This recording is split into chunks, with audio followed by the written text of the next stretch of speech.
নমস্কার, আজ আবার একটা ভিডিও নিয়ে হাজির। আজ সারাদিন ইস্ট বেঙ্গল মোহনবাগান নিয়ে কোনো ভিডিও দেয়া হয়নি। ইনফ্যাক্ট গতকালের আর্জেন্টিনা আর ইংল্যান্ডের ম্যাচটা দেখার পরে, ওয়ার্ল্ড কাপের সেমিফাইনালে দেখার পরে ভিডিও দেওয়া, তারপরে আবার আর্জেন্টিনাকে নিয়ে ভিডিও, এই সমস্ত কিছু দেওয়ার পরে সারাদিনের একটু ব্যস্ততাই নিয়ে কেটেছে, তাই ভিডিও দেওয়া হয়নি। তাই রাতেই এলাম, অনেকগুলো খবর জমে আছে, সেই সমস্ত নিয়ে আলোচনা করার বাকি রয়েছে। ও হ্যাঁ, একটা বিষয় বলে দেওয়া ভালো।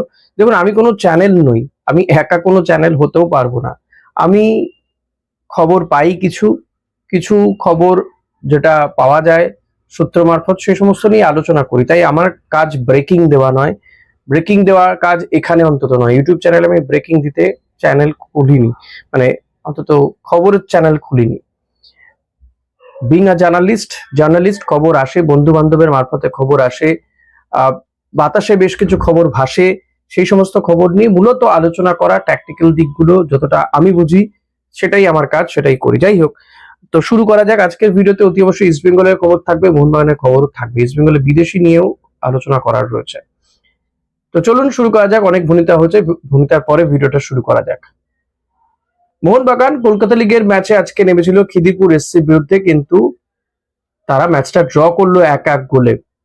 এবং অত্যন্ত খারাপ দিক এটাই, এই ম্যাচটা ড্র করে মোহনবাগান কিন্তু কলকাতা লিগে একটু পিছিয়ে গেল আবার, কারণ ইস্ট বেঙ্গল পরপর দুটো ম্যাচেই বড় ব্যবধানে জয় পেয়েছে। গতকালই আমরা দেখেছি পিভি বিষ্ণু হ্যাট্রিক করেছে। তো সেই জায়গায় দাঁড়িয়ে এবার কলকাতা লিগের জন্য ভালো টিম করেও কিন্তু মোহনবাগানের দ্বিতীয় ম্যাচে মুখ থুবড়ে পড়লো খিদিরপুর এসসির বিরুদ্ধে, 1-1 গোলে ড্র করলো এই ম্যাচটা। যদিও 28 মিনিটে মোহনবাগান গোল করেছিল, কিন্তু পরবর্তীতে খিদিরপুর এসসির পক্ষ থেকে 48 মিনিটে তুহিন শিকদার গোল করে ম্যাচের সমতা ফেরায়, এবং তারপর দুটো দলই কেউ আর গোল করতে পারেনি, ম্যাচটা ড্র হয়ে গেল।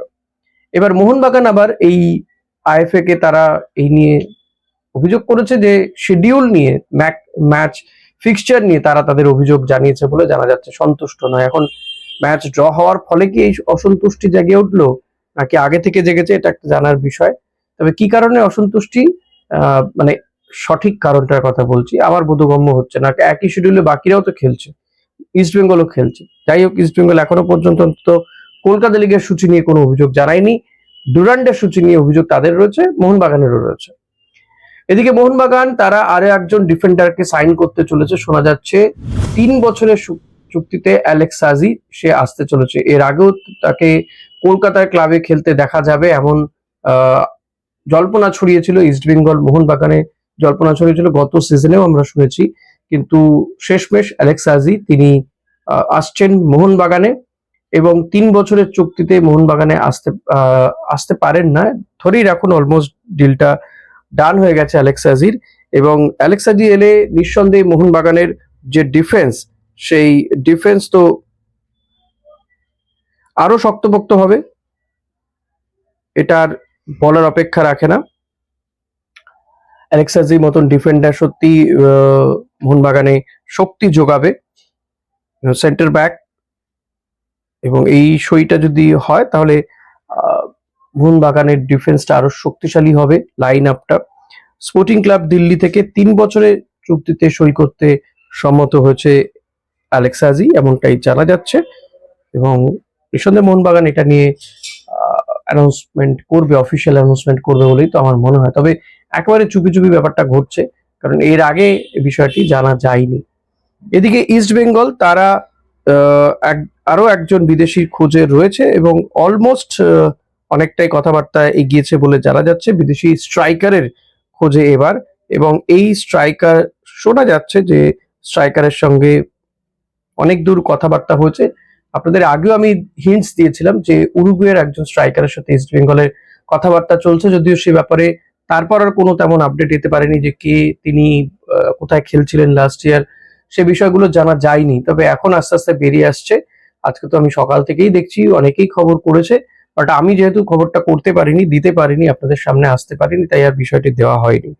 গিয়ারমো মে, হ্যাঁ, খুব সম্ভবত এই গিয়ারমো মে জুলাই মাসে চলে আসবে ইস্ট বেঙ্গলে, এমনটা মনে করা হচ্ছে। এবং গিয়ারমো জয়েন করলে, উরুগুয়ের এই স্ট্রাইকার জয়েন করলে কিন্তু ইস্ট বেঙ্গলের স্ট্রাইকিং লাইনে শক্তিশালী হবে, এমনটাই মনে করা হচ্ছে। শেষ মরশুমে অস্ট্রেলিয়ার অকল্যান্ড এফসিতে খেলেছে গিয়ারমো, এবং সেখানে যদি পারফরমেন্স বলতে হয়, বেশ ভালোই পারফরমেন্স, 6টি গোল 4টি অ্যাসিস্ট রয়েছে এই গিয়ারমোর। এবং পাশাপাশি এর আগে নিউয়েলস ওল্ড বয়েজ আর্জেন্টিনার ক্লাবেও সে খেলেছে।